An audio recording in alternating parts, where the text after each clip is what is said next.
Hello and welcome to this week's coffee vlog. It's Friday the 19th of May. Heading home at 10 to 6. Just get out of here.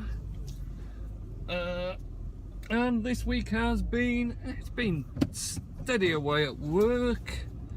Last weekend was alright actually, just caught up with a load of stuff at home really, different home things. The missus went out with her sister on the Saturday daytime. They did some shopping and then they went out on the night because it was her sister's daughter's birthday. So it was all the boys alone Saturday night. So we had quite a nice relaxing night anyway. Well, I say that, I think I fell asleep and they got up to whatever they fancied until they fell asleep as well. So, but it was alright, so that's pretty good.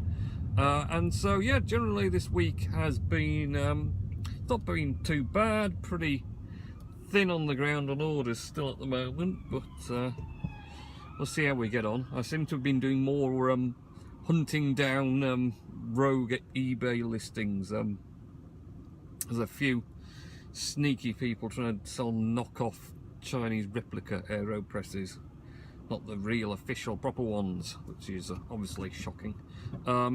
I mean, it's not so bad if they actually don't call it an AeroPress, because I mean, they're missing Aerobi out to try and get around the copyright of that.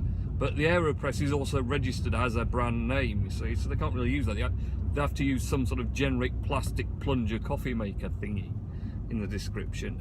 But also, I mean, I found one that was obviously, because the ones that aren't true official ones, crikey, this is a big long lorry thing, isn't it just? The ones that aren't official have don't have the AeroPress name on them. They're like a grey plasticky colour, so you can tell them straight away. But I found one yesterday that was obviously avoiding using Aerobi in the name, but used AeroPress. But he had got a picture of this sort of grey nasty plastic one that isn't the true official one. But then got another picture with his eBay listing of the actual proper Aerobi official box, which I was obviously not going to be in. So, and that was another one that I reported as being counterfeit goods. I think it may have disappeared now as well. So I was just hunting through generally trying to see why I'm still not selling hardly any other things. Too much competition, that's the trouble. Also, you will notice, if you're looking at the camera view of the traffic in front of me, there's also something new sat there. Actually picked up one of these little speed camera detectors and radar detectors, this one is. So I might do, maybe in a few weeks time, like a video unboxing and review sort of thing for it. I don't know if I can be bothered. It'd be better than, you know, just uploading gaming that's apparently not very good. Or just videos of me talking to myself in the car, which is apparently not very good either.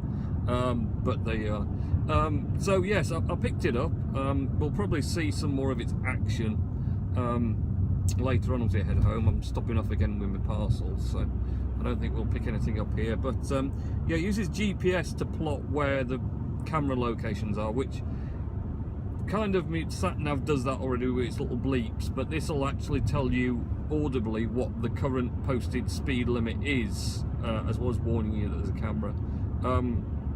Which, having that sort of audible alert if you're in like a 30 or a 40 or whatever is handy for checking your speed. And I think we're in a 40 at the moment.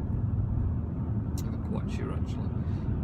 Also, the thing is, if I pointed at that, I can never get away with uploading footage of me speeding, can I? Because it's got my speed on it by GPS. I have noticed that my my car speed by the speedo is about 2 miles an hour higher than the GPS says. So that's quite interesting as well. So yeah, I picked that up. You can get quite a few different variants. If you go on eBay, there's loads of really cheap sort of radar detectors that'll detect radar signals. Trouble with those is, a lot of them, I think, coming from China or wherever else, only do the American bands. America have their own bands, and then Europe, the UK has a certain band, and then in Europe there's different bands as well. So this is like a UK company, a brewery, and they specifically make it for the UK and Europe. So it's set up when you buy it from them for UK bands, and so that'll pick up sort of speed lasers and camera on lights, things like that. But like I say, it also does. Oh, I've not changed the clock on it for daylight saving time. I must do that at some point. But just noticed looking at it. But yes, it seemed really good. So it's not really kind of like trying to avoid getting caught speeding, as more not accidentally speeding and getting caught that way. So, you know, not realizing you're in a different zone. But also, it's going to pick up those speed traps, mobile units, camera vans, the camera bikes that hide sneaky around areas. And especially for me, if I'm driving for work a lot in unfamiliar areas, you just don't know what the limits are or where cameras are normally placed. So it's handy to have some sort of protection, especially as Bob Bell has pointed out in one of his previous ones about the fact that, the fines are going up based on means, and they're going to, be more draconian on sort of how much leeway you get. You're not getting so much leeway over the speed limit before you're starting getting fined or whatever else. So I kind of thought I'm going to invest in something just to make sure I can protect myself. And the thing is, it makes you safer as well, because you're thinking about the speed you're going at and making sure you are going at the correct speed and not going too fast where it's not appropriate. So, there's good for it as well. It's not just there for trying to avoid fines. Right, let's get the parcels done and then I'll be back. Okay, see ya. Right, and I'm back. Let's try and get ourselves out of here safely. Oh, I missed that opportunity, didn't I? God, that was a bad one. So yes, what you may have noticed, some of the more eagle-eyed viewers, is my YouTube channel name has changed from my name. I came up with the genius idea, because I'm like that, of coffee time, time spent with T1ME, to stick with the name. I've got a gap coming up now, a nice safe gap.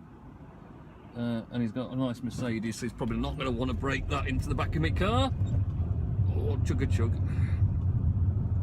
Coffee time, and I've got, at the moment, I managed to do a grab from Star Wars Battlefront of my Stormtrooper figure of the moment, sort of doing a bit of a dab impression. You can't really tell because it's so small when you do it on the YouTube thing, but it's there anyway. So yes, change that primarily because, as I've mentioned, the youngest is now watching YouTube channel. Where's that? I think that's on the other road, not ours. He's watching the all these YouTube subs. Well, he's subbing on my account and watching on my account, and also he does seem to be doing some commenting now and again on people's videos. And I kind of thought I didn't really want my name associated with whatever he was commenting by 7-year-old. So I thought, you know what I'm going to do? No one's going to mind. I'll just change it, and then we'll see what happens and what's going up here. Oh, it's a bus. Okay. So yes. Change that. So yes, it's coffee time now, Robert Cooper. So if you get confused, if anyone mentions, seeing mentions and you're thinking, who the devil's this coffee time thing, it's me. Just not Robert Cooper anymore, it's coffee time. So yeah, we'll see how I get on with that. I was mentioning to Richard Nellis that the youngest I was wanting to start his own YouTube channel now. He's getting the idea of it. He thinks he's obviously going to be loads better than me because I'm rubbish at YouTube apparently. Because I don't get enough likes and I don't get enough comments, and all I do is boring videos. And do need to do more interesting stuff. So yes, he wants to do his own channel, and Richard quite rightly pointed out that you have to be, I think, 14 before you can have your own YouTube channel. But the idea of it wasn't going to be him sort of uploading or editing and uploading and adminning it, whatever else. So I'd run the channel, but I'd upload his gaming videos for him. So warning, risk zone, speed limit 30 miles per hour. Thank you very much for reminding me that. It's that audible speed limit notification is very handy, because it can be really hard, especially in 30 zones. You know, you're supposed to know, if you've not seen the 30 as you went into it, know by the fact from street lighting and stuff. It's really difficult, and especially if you've got people who kind of ride up your backside trying to push you on, and you think, oh, am I not going the right speed?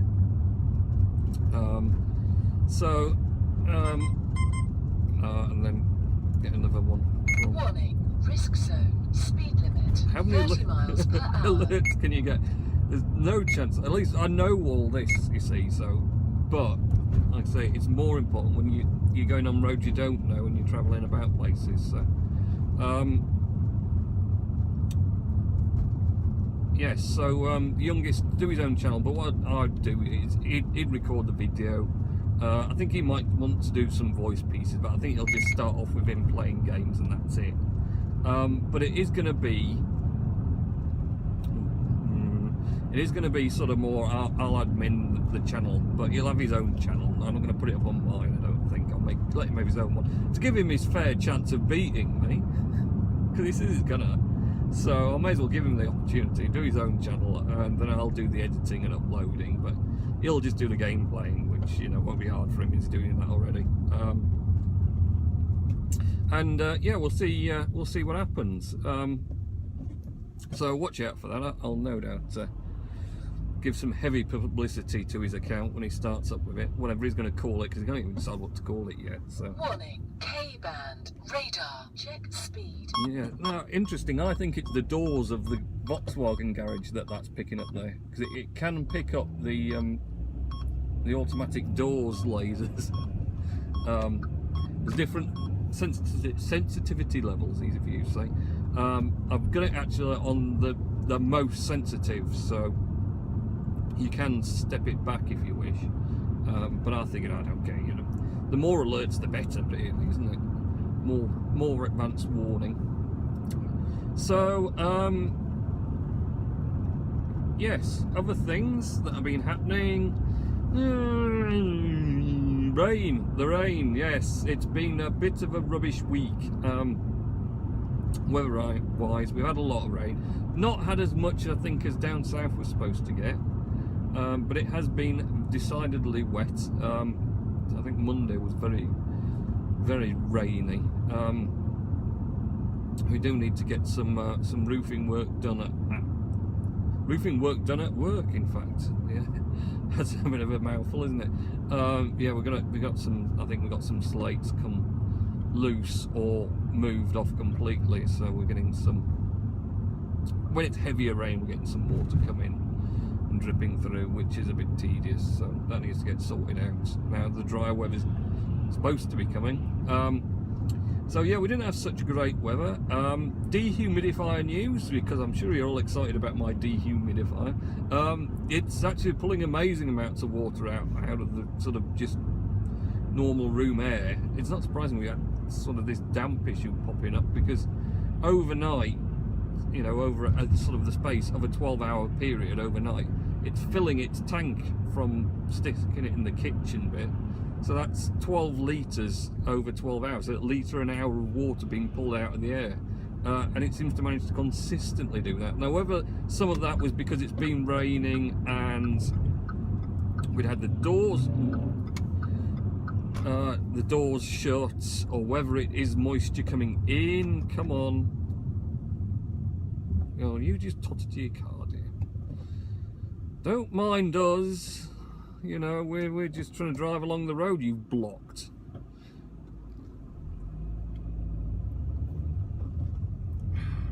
Go on, go for your girly night out. There'll be puke all over those shoes later. Probably not, but it kind of makes me funny.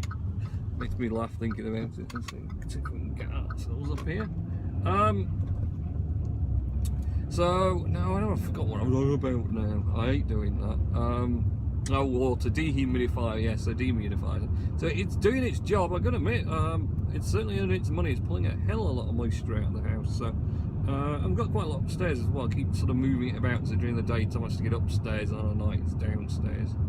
Obviously, so we can avoid annoying people with it, because it does make a bit of a hum.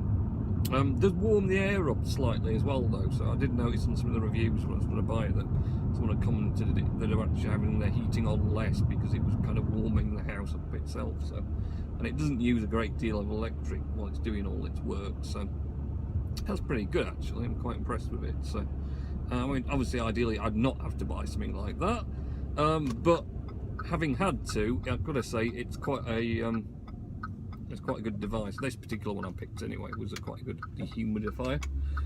Fidget spinners, of course, fidget spinners the world. Just about every man and his dog now has jumped on the fidget spinner bandwagon. So we're now on a household of multiple fidget spinners. Got the rainbow coloured metallic one. My youngest was after that finally turned up, because I managed to save a bit of cash, of course. I got it from eBay, and it was coming in from abroad, China sort of thing, so it was cheaper, but of course it took forever to turn up. Actually, I mean, it was quite reasonable. I think it took about 10 days, which is not bad on the whole, is it? So and it was half the price of the UK ones. So. But yes, fidget spinners, they're just going crazy on them now. I like the metal one. It's a nice little humming noise while it's spinning, and it spins loads longer than the plastic one. The original plastic one I picked up, which was cheap, but it proved itself. Now the bearing's already given in, but I think he had it out in the dusty garden as well, which didn't help. And it's also cracked a bit on one corner, which is probably where he dropped it. Also, shout out to FGTV channel that youngest loves for doing the genius idea of a fidget spinner pizza. Yes, that's right, a pizza. So, yeah, they did an entire thing of unboxing different fidget spinners, but they turned it into this epic little story thing, which they're quite good at actually, and I think that's partly what gives them such amazing subs and views. Because I mean, I don't know what they got, but it is massive. They've obviously made a massive channel out of this whole idea of them. But yes, the fidget spinners, it was basically this thing where a local pizza company was celebrating having produced the fidget spinner pizza, which is like 3 mini pizzas all in a triangle, and then another one on the top middle with pepperoni on. But yeah, the kids rang up to get the pizza because the first 10 got a box full of fidget spinners free. So they did that, and then they did the unboxing of the lots of different varieties. Because it's great that YouTube videos do these. Dan TDM did one with loads of variations of fidget spinners, because I want a box full of different variations. Not getting 1 million damn fidget spinners. We've already got like 4 now, I think, and the eldest has got a fidget cube, because they do little cube things with little buttons, and the eldest wanted. So it's just like they're tripping over the things and they're spinning about on sides and all sorts, and it'll all go away in a few weeks again, and then no one will want a fidget spinner ever again. So I need to do Nellis, don't I, before I forget him again. Sorry, Richard. Fun enough, he tweeted me just before I was about to leave work about what did I play Star Wars Battlefront on. I was like, good job you tweeted me, because I've totally forgotten to send myself your words of wisdom, which I've done in Strangely Brown this week, and it's actually really hard to read on the watch. I wish I hadn't done that. I need to do a lighter colour. So let's have a look. Nellis, I've done all my stuff. Oh yeah, one thing, Xbox, the Xbox One. Yeah, don't get an Xbox One is my recommendation if you can avoid it. It's decided now it won't come on. Well, it turns on, but nothing comes on the screen, which seems to be linked to it crashing or something. Because the oldest, who tends to be the one who plays it crashed, and then now it doesn't come on. And it seems to take forever, but it will eventually. But you might wait like a week and keep turning it on and off and on and off, and it'll not do anything. And eventually you decide it might work. No, never had this problem with Sony stuff. You know, the PlayStations, no problem, always just work fine. Microsoft, oh, WannaCry. I'm not even going to get into that actually now because I'm here and I'll be here all night with the WannaCry. Obviously, that ransomware that came out last Friday, really, and riddled everywhere. But yeah, the only thing I'll say about that is it just shows just how many Windows XP computers and Windows 7. Why wouldn't you have automatic updates on your Windows 7 or your Windows 8 or your Windows Server? I don't know, you know, do you just turn them off because it's convenient and not have it rebooting when it does it or something? I don't know, but yeah, all those, you know, that it was patched in March. All right, XP it wasn't patched on because XP is not supported. They have now blocked that specific bug, that file sharing bug that the exploit used. And the other thing is, all the computers that infected, someone within that local network must have opened an attachment that was infected with it to start infecting the other ones, because it couldn't propagate from outside through a firewall or anything. It had to come from someone opening an attachment inside. So again, people just opening rogue attachments and clicking on rogue links in emails. Just don't do it. Why don't we just have plain text emails with no attachment, no nothing? And then, you know, a hyperlink you've got to cut and paste into a browser so you can see what you're linking. That'd be a lot better, but it'll never happen. So Nellis says he's been swimming and went on the big slides at Richard Dunn's swimming pool on Saturday afternoon. I bet that was good, Richard. It's been ages since I've been swimming with the youngest, actually. I might try and take him Sunday again, because good for us to get, so good for me to get swimming, get some exercise. Is Victor Meldrew, because the landlady gave him a free extra Diet Coke at the Percy Shore in Wetherspoons in Halifax when he had Sunday lunch there. So getting gifts from landladies, Richard. Very good. 2 silver Volkswagens and a silver lorry getting in front of him when he was driving on the M62, and then in the evening a black BMW driver driving quick in the hard shoulder. Has to be first before me. And also about the grumpy black Audi driver getting in front of me at Cleckheaton Junction on the vlog last year. And also a lorry was broken down like the car near Parkinson Lane on your big vlog 2 years ago. You know, I was going back through my old vlogs, Richard. Thank you for adding the views on the old ones too. That's very noble of you. He went to Mermaid Fish and Chip Restaurant in Morley for tea with his grandma and granddad. Before when that happened with a lorry at Birstall. They live in Scholes near Cleckheaton, apparently. And his granddad looks like Fred Flintstone. Oh, we've got a different colour now for these last bits. Jeremy Corbyn at Hebden Bridge on Monday, and Furman Alley to take over Howard Loughborough for being the mayor of Calderdale on Wednesday this past week. Yeah, he sent me a link to that about the new mayor of Calderdale. I didn't even know we had a mayor in Calderdale, but there you are. And the really nasty day for the weather this past Monday, and the fine day for the weather this past Thursday. Yeah, it wasn't too bad yesterday. Today's been a bit damp again, so not great. So yeah, that is all Richard Nellis's stuff. So I am now off in. Have a good weekend and week next week, and I'll catch you in next week's coffee vlog. See ya!